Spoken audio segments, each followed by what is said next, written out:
পরজন্মে বিদেশেই করব বিয়া।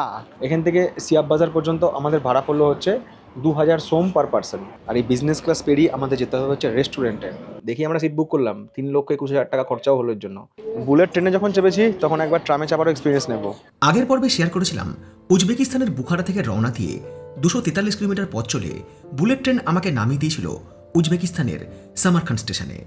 আর আজকের গল্প শুরু হচ্ছে এই সামারখান্ড স্টেশন থেকেই। চলে গেল ট্রেন তাসখান্দের দিকে। চলুন আমরা এবার রওনা দিই আমাদের সামারখান্দের দিকে। এই হচ্ছে সামারখান্ড স্টেশন। ডিসপ্লে হচ্ছে ট্রেনের টাইমিং, অ্যারাইভেল এবং ডিপারচার শিডিউল। সামারখান্দে কী কী দর্শনীয় স্থান আছে তার ছবি এখানে দেওয়া রয়েছে। এদিকে ছোট ছোট কফি শপ রয়েছে, আর এখানে উজবেকিস্তানের ম্যাপ রয়েছে। সব কিছুর মধ্যে একটা জিনিস কিন্তু রয়েছে, সেটা হচ্ছে ঠান্ডা। ভালো রকম ঠান্ডা হাওয়া দিচ্ছে।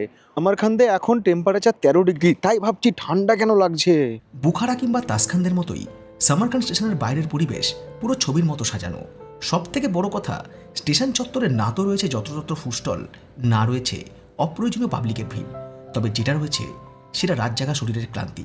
তবে এবার দরকার হচ্ছে একটা হোটেল খোঁজা, কারণ গত রাতে ঘুমটা অসম্পূর্ণ রয়ে গেছে। সেই অসম্পূর্ণ ঘুমটাকে আর কি সম্পূর্ণ দিতে হবে। ট্রেন থেকে নেমেছি, হোটেল খুঁজছি। একটা হোটেলে গেলাম স্টেশনের পাশে। আমরা তো এখানে শুধু একবেলা থাকবো, বেলা 12টা পর্যন্ত। বাট ওখানে রেট বলছে 2700 ইন্ডিয়ান কারেন্সিতে। 2700 টাকা অনেকটাই বেশি। 5-6 ঘন্টা থাকবো। তো আমরা আশেপাশে একটু হোটেল খুঁজে দেখছি। হোটেল বুক না করে আসলে না, হোটেল খোঁজা একটা সমস্যা। আর এই হোটেল বুকিং সংক্রান্ত সমস্যা যাতে আপনাদের ফেস করতে না হয়, সেক্ষেত্রে কিন্তু আপনারা অ্যাডভান্স হোটেল বুক করে আসতে পারেন। আর হোটেল বুকিংয়ের জন্য কিন্তু আপনারা উইগো অ্যাপে সাহায্য নিতে পারেন, কারণ উইগো অ্যাপ হচ্ছে গ্লোবাল ট্রাভেল ব্র্যান্ড, যেটা কিন্তু বিভিন্ন কারেন্সি এবং বিভিন্ন ল্যাঙ্গুয়েজে অ্যাভেলেবেল। ইন্টারন্যাশনাল ফ্লাইট কিংবা ইন্টারন্যাশনাল হোটেল বুক করার জন্য কিন্তু উইগো অ্যাপ হচ্ছে বেস্ট।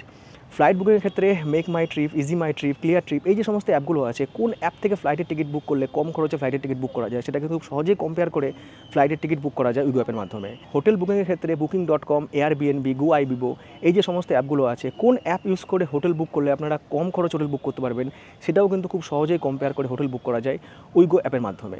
এছাড়াও উইগো অ্যাপের নতুন ফিচার্স IRCTC ট্রেনের টিকিট বুকিং, ইভেন্ট বুকিং এবং ভিসা অ্যাপ্লিকেশনের জন্য কিন্তু উইগো অ্যাপ হচ্ছে বেস্ট। উইগো অ্যাপের লিঙ্ক দেওয়া থাকলো এই ভিডিও ডিসক্রিপশন বক্সে। আপনারা ডাউনলোড করে ব্যবহার করে আমাকে অবশ্যই কিন্তু একটা ফিডব্যাক দেবেন। স্টেশন চত্বরে হোটেলের অনুসন্ধান করতে গিয়ে লক্ষ্য করলাম এই শহরে ট্রাম চলে। বরাবরই আমার সেই শহর খুব ভালো লাগে যে শহরে ট্রাম লাইন আছে বা ট্রাম চলে। আর এই সামারখান্ড শহরেও কিন্তু ট্রাম চলে। বুলেট ট্রেনে যখন চেপেছি তখন একবার ট্রামে চাপারও এক্সপিরিয়েন্স নেব।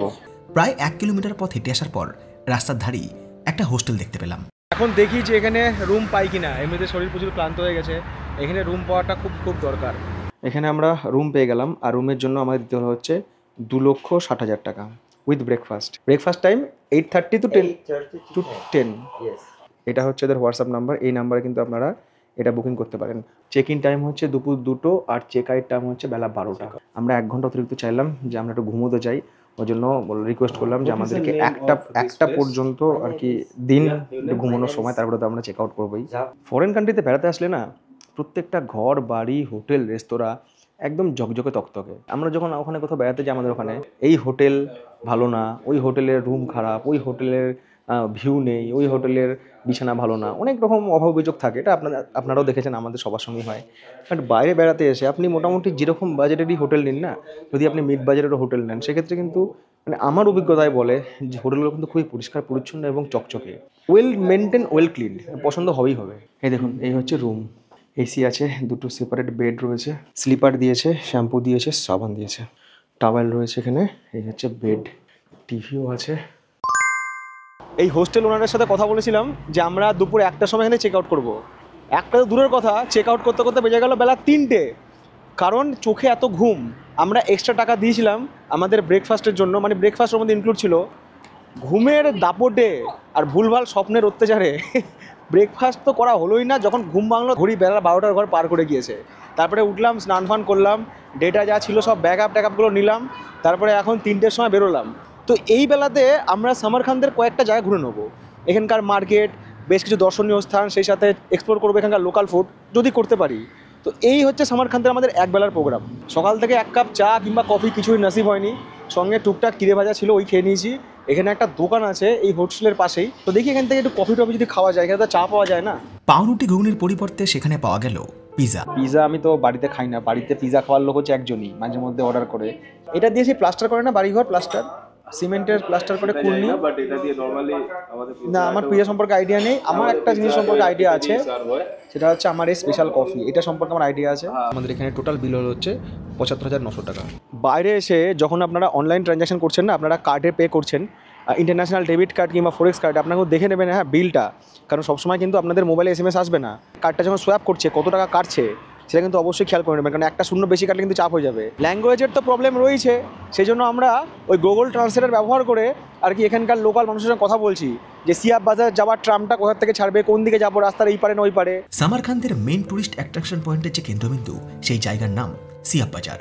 সিয়াব বাজার আমরা যাব, তবে বাসে কিংবা ট্যাক্সিতে নয়, ট্রামে চড়ে। টানা 40 মিনিট ওয়েট করেছিলাম এই ট্রামটা রাইড করার জন্য, এই ট্রামটার জন্য। 40 মিনিট পরে ট্রাম এলো, কত দিন পরে ট্রামে চাপলাম। আমার খুব ভালো লাগে ট্রাম। কলকাতার ট্রামে যেমন দুটো কম্পার্টমেন্ট রয়েছে না, এখানে কিন্তু পুরো একটাই কম্পার্টমেন্ট, পুরো একটাই ট্রাম। আর ট্রাম কিন্তু খুব স্পিডি ট্রাম। এবার প্রশ্ন হচ্ছে ভাড়া কত নেবে আর আমরা কীভাবে পে করতে পারি, আমরা কি ক্যাশে পে করবো না আমরা কার্ড দিয়ে পে করতে পারি। কন্ডাক্টর সাহেব আসুক, ওকে বলো সিয়াব বাজার আসার জন্য আমাদেরকে বলে যে আমরা নামবো, হয়তো নিয়ে চলে যাবে শোভা বাজার।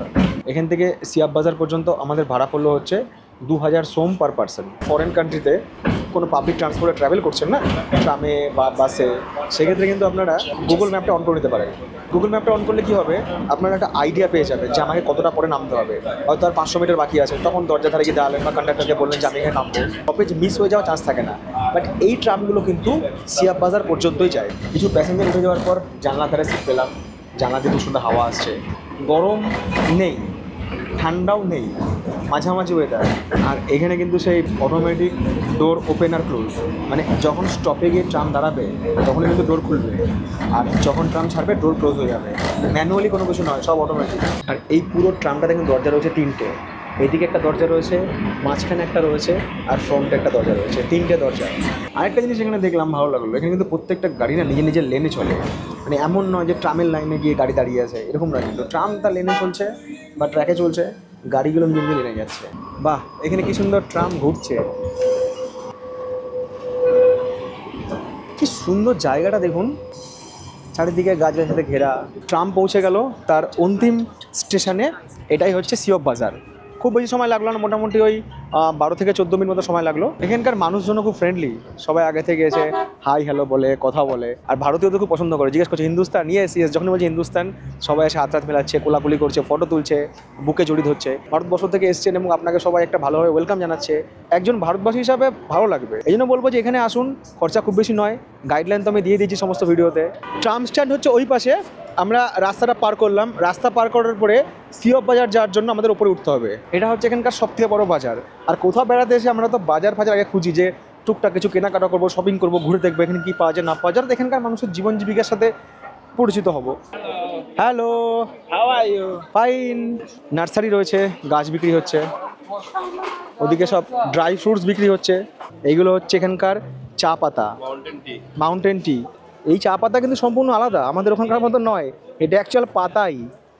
ছুরি বিক্রি হচ্ছে, বিভিন্ন ধরনের ছুরি, ছুরির ওপর সব নকশা করা রয়েছে। এখানে সব হচ্ছে ড্রাই ফ্রুটস। যারা উজবেকিস্তান বেড়াতে আসছেন, আমার পরামর্শ আপনারা কিন্তু এখান থেকে ড্রাই ফ্রুটস অবশ্যই নিয়ে যাবেন। মশলা ফ্লাইটে অ্যালাউ করে কিনা আমি জানি না, বাট ড্রাই ফ্রুটস কিন্তু আপনারা অবশ্যই নিয়ে যাবেন। ড্রাই ফ্রুটস এখানে খুব ভালো পাওয়া যায়। উজবেকিস্তান বেড়াতে এসে যত স্থাপত্য দেখবেন, শিল্পকলার নিদর্শন দেখবেন, সব কিন্তু হচ্ছে ইসলামিক। এই শহরটা কিন্তু আজকের নয়, এই শহরটার ইতিহাস কিন্তু 3000 বছর পুরনো। প্রায় 600 বছরের পুরনো সিয়াব বাজারের পাশেই রয়েছে বেশ কিছু টুরিস্ট অ্যাট্রাকশন পয়েন্ট, যার মধ্যে একটি বিবি খাননামের মসজিদ। এখানে বিবি খানম, তারপরে শাহ ই জিন্দা, সব কিন্তু একই জায়গার মধ্যে সমস্ত কমপ্লেক্সগুলো। রাত্রেবেলা যখন আলো টালো জলে, এখানকার তো সৌন্দর্য দুর্ধর্ষ হয়। আর এখানে এরকম গাড়িগুলো রয়েছে যে গাড়িগুলো এখান থেকে নিয়ে যাবে। এখানকার যে মেন অ্যাট্রাকশন পয়েন্ট সেটা হচ্ছে রেগিস্তান স্কোয়ার। ঐতিহাসিক এই জামে মসজিদের নামকরণ করা হয় শাসক তৈমুরলংয়ের স্ত্রীর নাম অনুসারে। 1399 সালে তৈমুরলং ভারত জয়ের পরে সিদ্ধান্ত নেন তিনি রাজধানী সামারকান্দে অত্যন্ত দামি পাথর দিয়ে বিশাল একটি মসজিদ নির্মাণ করবেন, যেটি তার ভারত জয়ের স্বাক্ষর বহন করবে, যার নির্মাণ কাজ চলেছিল 1399 থেকে 1404 সালের মধ্যে। 1897 সালের ভূমিকম্পে এই মসজিদের বহু অংশই ধূলিসাৎ হয়। পরবর্তী সময়ে 1974 সালে উজবেকিস্তান সরকার এই মসজিদের পুনর্নির্মাণ করেন এবং এখন যে মসজিদ এখানে রয়েছে তা একেবারেই নতুন। সেই সময় নির্মাণের কোনো কিছুই আর বিশেষ অবশিষ্ট নেই। এখানে প্রবেশ করার জন্য টিকিট রয়েছে 40,000 সোম পার ফরেন ট্যুরিস্ট। আর বড় ক্যামেরা থাকলে তার জন্য চার্জেস রয়েছে, ছোট ক্যামেরা বা মোবাইল ক্যামেরার জন্য কোনো রকম চার্জেস নেই। এই চত্বরে এরকম ব্যাটারির গাড়িও রয়েছে, যেটাতে চড়ে আশেপাশের বেশ কিছু টুরিস্ট অ্যাট্রাকশন পয়েন্ট ঘুরে আসাই যায়। তবে অধিকাংশ টুরিস্টদেরই গন্তব্য রেগিস্তান স্কোয়ার। আর সিওপ বাজার থেকে রেগিস্তান স্কোয়ার এই গাড়িগুলোতে 5,000 উজবেকিস্তানি সোম পার পার্সন। সামারকান্দ উজবেকিস্তানের তৃতীয় বৃহত্তম শহর, আর এই শহরের সঙ্গে জড়িয়ে রয়েছে Alexander the great, Genghis Khan কিংবা তৈমুরলংয়ের মতো বিশ্বজয়ী যোদ্ধাদের উত্থান কিংবা পতনের কাহিনী। ইতিহাস বলে এই সামারকান্দ শহর রোম এবং ব্যাবিলনের সমসাময়িক। ইসলামিক জ্ঞান বিজ্ঞান এবং গবেষণার কেন্দ্র হিসাবে সামারকান্দের খ্যাতি ছিল বিশ্বজোড়া। প্রাচ্য থেকে পাশ্চাত্য, মঙ্গোলীয় থেকে ইরানি ভাবধারা এবং সংস্কৃতির মেলবন্ধন হয়েছে এই সামারকান্দে। এই কারণেই 2001 সালে ইউনেস্কো প্রায় 3000 বছর পুরনো সামারকান্দকে বহু সংস্কৃতির মিলনক্ষেত্র বা ক্রস রোড অব কালচার এই খেতাবে আখ্যায়িত করে। সামারকান্দ শহরের সব থেকে জনপ্রিয় টুরিস্ট অ্যাট্রাকশন পয়েন্ট এই রেগিস্তান স্কোয়ার। বহু বছর আগে এই সমস্ত জায়গা বালি দ্বারা আবৃত ছিল। কোনো বিশেষ অনুষ্ঠান উদযাপন, প্রকাশ্যে মৃত্যুদণ্ড কিংবা সেনাবাহিনী যুদ্ধ অভিযান এই জায়গা থেকে শুরু হতো। কৃষক থেকে শুরু করে কারিগর তাদের পণ্য বিক্রির উদ্দেশ্যে বেছে নিত শহরের এই কোলাহলপূর্ণ প্রাণবন্ত জায়গাটি। আজ এই চত্বরে 3টি মাদ্রাসা রয়েছে, যাদের নাম উলুগ বেগ মাদ্রাসা, শেরদোর মাদ্রাসা এবং টিল্লাকুড়ি মাদ্রাসা। এই রেগিস্তান স্কোয়ার দেখার জন্য কিন্তু এখানে কাসা রয়েছে, কাসা মানে হচ্ছে টিকিট কাউন্টার, আর সেই সাথে গাইডও এখানে রয়েছে, যে গাইড আপনাদেরকে আর কি এখানকার ইতিহাস বুঝিয়ে দেবেন, সব কিছু বলে তুলে দেবেন। আমি আমার সংক্ষিপ্ত জ্ঞানে আর কি আপনাদেরকে একটা ইতিহাস বা এখানকার কেন এটা রেগিস্তান স্কোয়ারের সঙ্গে কি জড়িত আছে সেটা ব্যাখ্যা করে দেওয়ার চেষ্টা করলাম। রেগিস্তান স্কোয়ারের 3টে মাদ্রাসা দেখার জন্য টিকিট রয়েছে, আর টিকিটের জন্য দরকার ছিল টাকার। আমরা উইথড্রল করলাম হচ্ছে 6 লক্ষ টাকা। 6 লক্ষ টাকা উজবেকিস্তানি, এর জন্য আমার এক্সট্রা কাটলো হচ্ছে 9000 সোম। হয়ে গেলাম রাতারাতি লাখপতি। 6 লাখ টাকা জিনকা এসেছিলাম, সিনকা তুলেছিলাম হচ্ছে 12 লক্ষ টাকা। আজকে আবার তুলে নিলাম হচ্ছে 6 লক্ষ টাকা। টাকা লাগবে, অ্যাকচুয়াল টাকা খরচ হয়। আর আমি এখানে যতগুলো ট্রেনের টিকিট সব ক্যাশেই কেটেছি, কার্ডে কাটিনি, ওই জন্য আমার ক্যাশ টাকা বেশি খরচ হচ্ছে। আর যে সমস্ত দর্শক বন্ধুরা কমেন্ট বক্সে লিখেছিলেন যে উজবেকিস্তান ঘুরতে কত টাকা খরচ হতে পারে, আজকের পর্বের শেষে আমাদের পুরো 3 দিনের খরচের হিসাব আপনাদের সাথে শেয়ার করব। এখানে টিকিট হচ্ছে পার পার্সন 65,000 উজবেকিস্তানি সোম। আর এই হচ্ছে এখানকার টিকিট আমাদের দুজনের 1,31,950 টাকা, 877 টাকা দুজনের। 400 টাকা টিকিট আর 77 টাকা হচ্ছে ট্রানজ্যাকশন চার্জেস। ওই দিদিমণি ওইভাবে করছে, দিদিমণিকে দেখতে সুন্দর লাগছে। আমি যদি ওখানে গিয়ে হাত পা নাড়াই না, শালা মনে হবে বাজপুরে মরা কাকতারুয়া। এরা হচ্ছে সবাই এখানকার স্কুল স্টুডেন্ট, সবাই এই রেগিস্তান স্কোয়ারে এসছে। রেগিস্তান স্কোয়ারে আসার পর আমাদের সঙ্গে ফটোগ্রাফি করছে। আমি বললাম ভাই কোন ক্লাসে পড়ো? বললো ক্লাস 11-এ পড়ি। আলা 11-এ পড়ো? আমি তো 11-এ যখন উঠেছিলাম তখন 2003 সাল। বুদ্ধা কাকার সঙ্গে আজকে সব স্কুল স্টুডেন্টরা। অদ্ভুত কম্বিনেশন ভাই। এই চত্বরে 3টি মাদ্রাসার মধ্যে সবথেকে পুরনো উলুগ বেগ মাদ্রাসা। জ্যোতির্বিজ্ঞানী উলুগ বেগ 1417 সালে এই মাদ্রাসা নির্মাণের আদেশ দেন, যার নির্মাণ কাজ চলে 1420 সাল পর্যন্ত।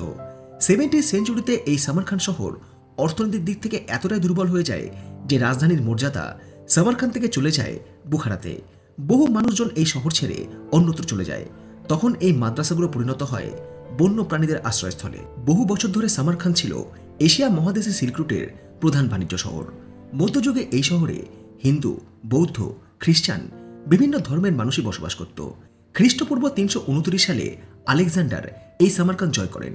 1220 সালে চেঙ্গিস খান এই শহর আক্রমণ করেন এবং ধ্বংস করেন।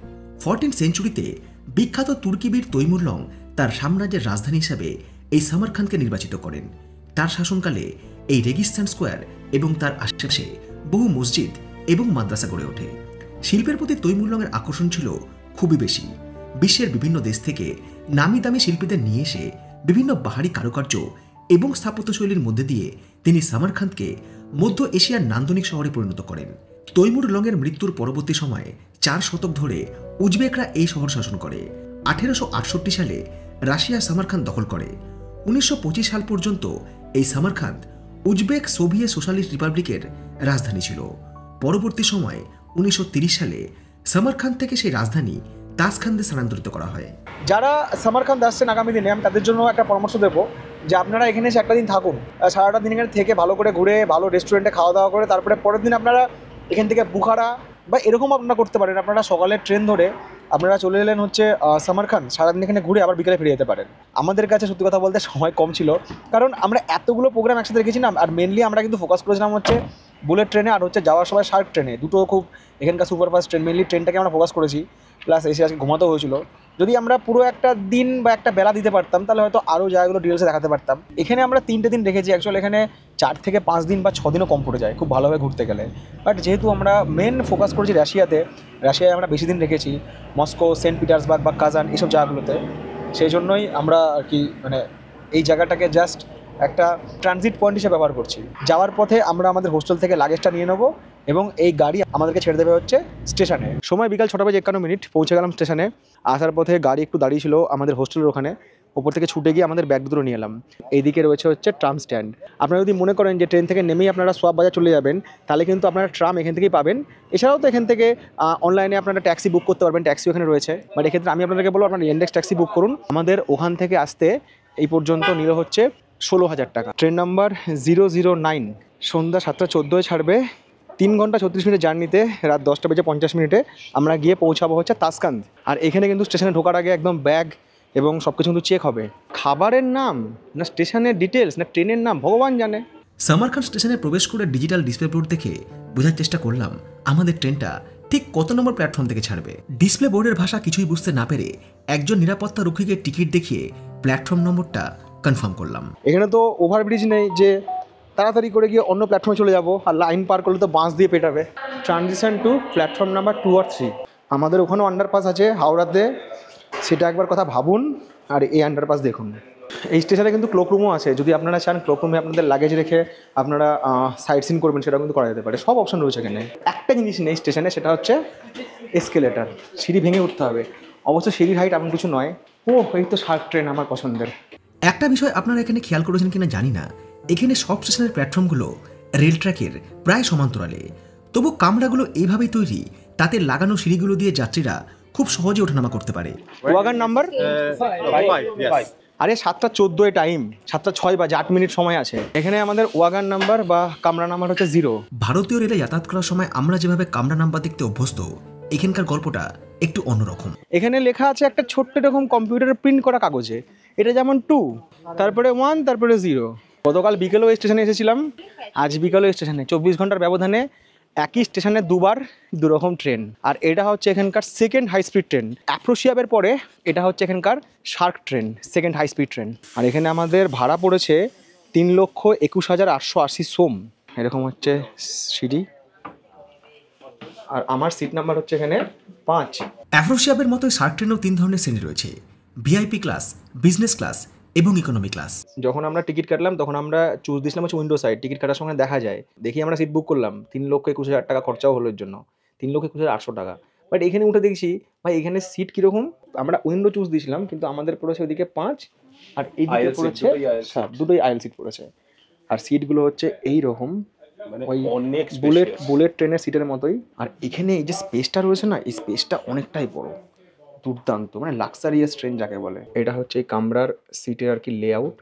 টোটাল 16টা সিট রয়েছে, 2টো টয়লেট রয়েছে। সময় সন্ধ্যা 7:14। ফাইনালি আমাদের ট্রেন ছেড়ে দিল হচ্ছে সামারকান্দ স্টেশন একদম রাইট টাইমে। এর পরবর্তী স্টেশন হচ্ছে জিজাক। আর এই ট্রেনটা কিন্তু ছেড়ে আসে হচ্ছে বুখারা থেকে সামারকান্দ হয়ে তারপরে যায় হচ্ছে তাসকান্দ। এই যে বেলটা রয়েছে না, এটা হচ্ছে কোচ অ্যাটেন্ডেন্টের জন্য। এটা কিসের সুইচ আমি জানি না, এটা সুইচ টিপে কোনো ল্যাপটপ কিছু হচ্ছে না।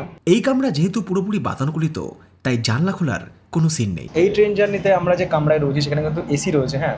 আর এসি চালু করে দিল বলেই এখানকার সমস্ত আর কি উইন্ডোগুলোকে ক্লোজ করে দিল। কাজে ক্যামেরা বাইরে নিয়ে গিয়ে মানে বাইরের ফুটেজটা আমরা দেখাতে পারছি না। আর এমনিতেও বেলা ফুরিয়ে সন্ধে হয়ে আসছিল, তাই বাইরের দৃশ্য যে বেশিক্ষণ ক্যাপচার করতে পারবো এমন কোনো নিশ্চয়তাও ছিল না। সবাই ট্রেনে উঠে রিল্যাক্স করে। একটা লোক আছে লেভেলের পাগল ভাই, পুরো ট্রেনে ছুটে ছুটে বেড়ায়, এই কামরায় ও কামরায়। এই হচ্ছে আমাদের ট্রেনের কারেন্ট স্পিড, 115তে ছুটছে এখন। সামারকান্দ থেকে তাসকান্দ পর্যন্ত কিন্তু এটা হচ্ছে ডবল ট্র্যাক ইলেকট্রিফাইড লাইন। এই জার্নিতে এবার একটু ট্রেন সম্পর্কে বলে দিই। এটা হচ্ছে শার্ক ট্রেন, এর নম্বর হচ্ছে 9। এই শার্ক ট্রেনটা চলাচল করা হচ্ছে তাসকান্দ থেকে বুখারা বা বুখারা থেকে তাসকান্দের পথে। আর এই যাত্রাপথে এই শার্ক ট্রেনের অ্যাভারেজ স্পিড থাকবে হচ্ছে 140 কিলোমিটার পার আওয়ার। আর এখানে কিন্তু প্রায় সব ট্রেনেই রেস্টুরেন্ট কার বা ডাইনিং কার কিন্তু অ্যাভেলেবেল। মানে ট্রেনে খাওয়া দাওয়া পেয়েই যাবেন। এছাড়াও রেস্টুরেন্ট কার থেকে ভিন্ন আর কি ট্রেনের ক্যাটারিং স্টাফরা এসে coffee, cold drinks, chips, biscuit, samosa এইসব বিক্রি করছে। বাট আজকে এত ক্লান্ত তো, তারপরে এসি চালিয়ে দিয়েছে, মনে হচ্ছে এরকম আরামদায়ক সিটে না জাস্ট ঘুমিয়ে পড়ি, মানে এই 3 ঘন্টা 36 মিনিটে ঘুমিয়ে যাই। এবার ফরেন ট্রিপে এসে তিনটে ভালো ভালো ট্রেনের এক্সপিরিয়েন্স হয়ে গেল। আমাদের সামনে এক দিদিভাই বসেছিল, মনে হচ্ছে ফোনে বয়ফ্রেন্ডের সাথে ঝগড়া করছে। ফিল করলাম এসব তো আমরা একটা সময় করে এসেছি। এই জন্যই বলো ভাই, প্রেম করে কোনো লাভ নেই। প্রেম করলে দুঃখ, ধাক্কা, কষ্ট, ঝগড়া, অভিমান, এক্সপেকটেশান। প্রেম একটা জিনিসের সঙ্গে হবে, সেটা হচ্ছে ট্রেন। কখনো ধোকা দেবে না। গার্লফ্রেন্ড বয়ফ্রেন্ড ধোকা দিতে পারে, বা ট্রেন কখনো ধোকা দেবে না। ট্রেন জার্নি করো ভাই, বিন্দাস থাকো, এটা হচ্ছে আমার পলিসি। এই যে আমরা এত টাকাতে এত সুন্দর কামরায় ট্রাভেল করছি, তো এর মধ্যে খাওয়া দাওয়া কিছু আছে? কোনো খাওয়া দাওয়া কিছু নেই। এখানকার যে কোচ অ্যাটেন্ডেন্ট আছেন, সে ভদ্রমহিলা জিজ্ঞেস করছিল যে আপনারা চা খাবেন? চা মানে হচ্ছে ব্ল্যাক টি অ্যাভেলেবেল আছে। যদি মনে করি চা খাবো না, আমি কফি খাবো, তার জন্য আলাদা করে আমাকে অর্ডার দিতে হবে।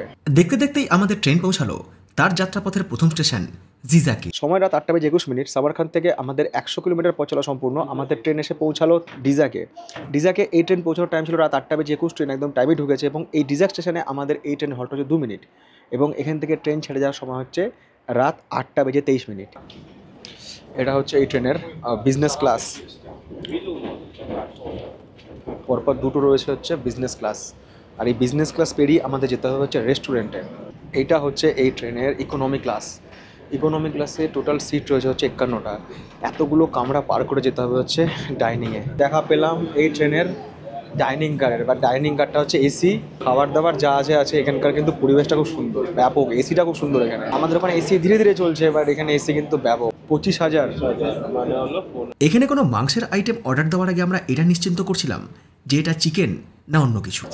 Chicken, okay. and hot dog, chicken cutlet, rice, potato, and this is chickpeas, চিকিস মানে chickpeas, ডাল একরকম। ডাল। এটা হচ্ছে এখানকার মিল। Yeah, sure. আরে এটা তো হটডগ লেখা আছে। ওটা স্যান্ডউইচ হটডগ কেন লেখা আছে? লেখা তো আছে আলাদা। এটা হটডগ লেখা আছে, বাট এটা স্যান্ডউইচ। এটা কিছুই লেখা নেই, বাট এটা হচ্ছে হটডগ। ভালো চিকেন সসেজের হট ডগ, নর্মাল যেরকম হয় তেমনই খেতে ভালো খেতে। এই চলে এসছে আমাদের ক্যাপচিনো কফি, এর সঙ্গে রয়েছে ওপরে সুগার কিউব। এরকম ফ্রুটস বিক্রি হচ্ছে। এটার দাম নিল হচ্ছে 20,000 সোম। খাওয়া দাওয়ার পর্ব শেষ হতে না হতেই আমাদের ট্রেন পৌঁছে গেল তার লাস্ট ডেস্টিনেশন তাসখান্দ নর্থে। ট্রেন সুন্দর না সুন্দরীরা সুন্দর, সেই ব্যাখ্যা এখন করতে পারছি না, কারণ রাত হয়ে গেছে 11টা। ট্রেন পৌঁছে গেছে তাসখান্দে, আর সেই সঙ্গে লাগছে মারাত্মক ঠান্ডা। তাসখান্দে একরকম ঠান্ডা, সামারখান্দে একরকম ঠান্ডা, আবার বুখার একরকম ঠান্ডা। কোন ঠান্ডা ঠিক কীরকম আমি বোঝাতে পারবো না, মানে ব্যাখ্যা করা খুব মুশকিল। কাল থেকে লাগাতার জার্নি চলছে, আর এবার মানে পাটা টলমল করছে। গিয়ে এবার একটা টানা ঘুমোতে হবে। উজবেকিস্তান রেলওয়ের সাথে আমার সম্পর্ক ছিন্ন হলো, তবে পরের বছর মানে 2025 সালে শীতকালে অবশ্যই উজবেকিস্তান আসবো, এবং এখানে স্নো ট্রেনের এক্সপিরিয়েন্স আপনাদের সঙ্গে শেয়ার করব। শিয়ালদা থেকে যখন ভাগীরথী এক্সপ্রেস ধরে বহরমপুরে পৌঁছাই, বহরমপুরে নামি, ঠিক গেটে এইরকমই লেভেলের ভিড় হয়, এরকমই মানুষজন আর কি গেটে পৌঁছায়। কারো গার্লফ্রেন্ড, কারো বউ নিতে এসছে তার বয়ফ্রেন্ড বা হাজব্যান্ডকে, এসে কোলাকুলি করছে। আর আমি যখন বাড়িতে ঢুকি, আমার বাড়ির লোক দরজা থেকে বলবে জামা ছাড়ো, প্যান্ট ছাড়ো, জুতো ছাড়ো, বাথরুম যাও। কোনো অস্তিত্বই নাই ভাই, লাইফের কোনো অস্তিত্বই নাই। পরজন্মে বিদেশেই করবো বিয়া।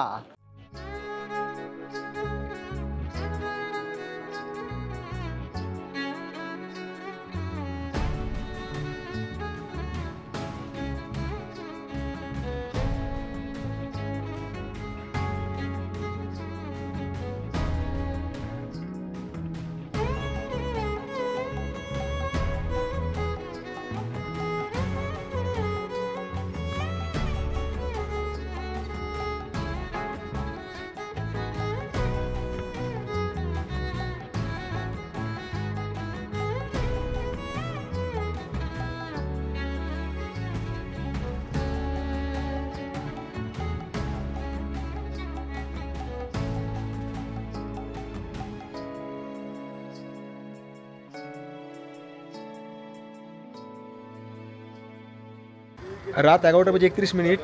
ফিরে এলাম হোটেলে। ট্যাক্সি ভাড়া নিলে হচ্ছে 20,000 টাকা। হিলোলা এসে গেছে তোমার দিলওয়ালা। হোস্টেলে আমাদের লাগেজ রেখে পায়ে হেঁটে বেরিয়ে পড়লাম রাত্রের কিছু খাবার দাবারের জোগাড় করতে সেই প্রথম দিনে দেখানো সুপার মার্কেটটায়। 30 তারিখ থেকে 2 তারিখ প্রায় 72 ঘন্টা পেরিয়ে যাওয়ার পরও কোথাও এক মুঠো ভাত ম্যানেজ করতে পারিনি। এইটুকু ভাত পেয়েছি রে ভাই, ভাত আর চিকেন কারি। হাড়ি ভর্তি বিরিয়ানি কই, আর এই হচ্ছে চিকেন না কি হ্যাঁ চিকেন জমে যাওয়া মুরগি। এইটুকু ভাতে কি হবে ভাই? এটার দাম কত? 32,000 টাকা। 30,000 সোম, মানে এই আমাদের ভাতের দাম হচ্ছে 32,000 সোম। চুষি মুসি আমি খাবো না। সুশি বলে এটাকে। আর সুশি সময় হচ্ছে তো রাত 11টা বাজে 51 মিনিট, 12 বাজছিল। তো হোস্টেলে গিয়ে আর কি রেখে এলাম ব্যাগটা। আর এই যে দোকানটা এসেছি, এটা আগেও এসেছিলাম, দেখেছেন আপনারা আগের পর্বে। তো এখানে কিন্তু এটা কিন্তু 24x7 সবসময় খোলা। তো এখানে একটা চিকেনের আর কি বুক খাবো, দিয়ে বুকের জ্বালা মেটাবো। তো এই দোকান থেকে আর কি সেদ্ধ চিকেন নিলাম, চিকেনের কোনো একটা আইটেম, সেদ্ধ একটা সেন্ট আছে। দাম নিল হচ্ছে 20,000 টাকা, 20,000 সোম। তো ওই আর কি খাচ্ছি ছিঁড়ে অ্যাটলিস্ট পেটটা ভরবে। যদিও তাসখান্ডে ইন্ডিয়ান রেস্টুরেন্ট রয়েছে, কিন্তু অনেক রাত হয়ে যাওয়ায় সেটা বন্ধ হয়ে গিয়েছিল। আর সেই সঙ্গে এখানে বাইরে এসে নিলাম হচ্ছে অরেঞ্জ জুস, চিকেন প্রোটিন, ফল ভিটামিন। মুখের স্বাদ বদলের সাথে সাথে এরাতে আমাদের করতে হলো ঠিকানা বদল। আমরা যে হোস্টেলটায় ছিলাম এর আগে, এখানে পৌঁছানোর পরে সেটা তো আমরা ছেড়ে দিয়েছিলাম। তা ওদের আরেকটা হোস্টেলও আছে, সেখানে আমরা এসেছি। এখন রাত্রি 1:03। তো আজ রাত্রে আমরা এখানেই থাকবো। অ্যাকচুয়াল আজকেই হচ্ছে আমাদের শেষ রাত তাসখান্দে। আমাদের হোস্টেলের যে ওনার না খুবই ভালো, মানে সমস্ত এইসব বুকিং টুকিং করে দেওয়া সব কিছু করে দিয়েছে। যারা সিঙ্গেল আসতে চাইছেন, পুরুষ বা মহিলা যারা সোলো ট্রিপ করবেন, আমি বলবো আপনাদের কোনো প্রবলেম হয় না এসে। এই হোস্টেলটায় আজ রাত্রে আমরা থাকবো। হ্যালো, এখানে চেক ইন টাইম হচ্ছে দুপুর 2টো, চেক আউট টাইম হচ্ছে দুপুর 1টা। এই রুমটা আমাদেরকে দিয়েছে, এসি আছে, যদি প্রয়োজন হয় চালিয়ে নেবো। এরকম দুখানা বেড আছে, যেহেতু আমরা দুজন, হোস্টেলের বেড এরকমই হয়। এদিকে একটা ছোট্ট টয়লেট আছে, খুব বড় টয়লেট নয়, বাট লিকুইড সোপ, শ্যাম্পু, সাবান সবই আছে। এটা হচ্ছে স্নান করার জায়গা। এখানে পরিষ্কার পরিচ্ছন্ন। পর্দা সরিয়ে দিলেই বাইরে থেকে একটা সুন্দর ভিউ পাওয়া যাবে। এটা হচ্ছে এদের কিচেন। আমি মনে করলাম যে আমি এখানে রান্না জিনিসপত্র নিয়ে এসে রান্না করব, সেই সুবিধাও কিন্তু আছে। এটা কিন্তু আমি যে আগের হোস্টেলে ছিলাম, ওই হোস্টেলের এরা হচ্ছে রিলেটিভ। এই হোস্টেলের যে ওনার, তিনি এত রাতেও আমাকে দুধ চা বানিয়ে খাওয়ালেন এবং সেই সাথে ওনাদের যে কিচেন সেটাও ঘুরিয়ে দেখালেন। ফরেন কান্ট্রিতে আসলে হোটেলে থাকার যে খরচ, হোটেলের থেকে আপনারা যদি কোনো অ্যাপার্টমেন্ট বা হোস্টেলে থাকেন না, সেক্ষেত্রে কিন্তু আপনারা সব কিছু পেয়ে যাবেন। মানে আমাদের ওখানে যেগুলোকে বলা হচ্ছে হোমস্টে, এটা না হোমস্টে টাইপের। আর বিদেশ ঘুরতে খরচটা মেনলি হচ্ছে ফ্লাইটের ভাড়াটাই বেশি। বাকি এখানে ওই 1800-2000 টাকা এরকম হোস্টেল। আমাদের ওখানে তো দীঘার হোটেল যদি 4000 টাকা হয়, সেম ক্যাটাগরির এখানে হোস্টেল 2000 টাকা হয়ে যাবে। ইন্ডিয়ান গেস্ট এসে ওনাদেরকে এটা দিয়ে গেছে, মানে আমার মতো কেউ এসেছিল, এটা আমাদেরকে এখানে উপহার দিয়ে গেছে। হ্যাঁ, তো এই মুড়িটা আমরা কখনো চা দিয়ে খাই, ওকে, কখনো চপ দিয়ে খাই, কখনো এমনি চানাচুর দিয়ে খাই। আর এটা হচ্ছে আমার ফেভারিট। আমি যখন কোথাও যাই তো এই মুড়িটাই নিয়ে যাই। এবার আসি খরচের কথায়। 29শে এপ্রিল বহরমপুর থেকে রওনা দিয়ে 3 মে পর্যন্ত উজবেকিস্তানে ছিলাম। Visa, flight ticket, fooding, lodging, train ticket, transportation সব কিছু মিলিয়ে আমার খরচ হয়েছে 42,184 টাকা। কোথায়, কোন দিন, কোন পারপাসে আমি কত টাকা খরচ করেছি তার সব কিছুর বিবরণ দেওয়া আছে প্রত্যেকটা ভিডিওর ডেসক্রিপশন বক্সে।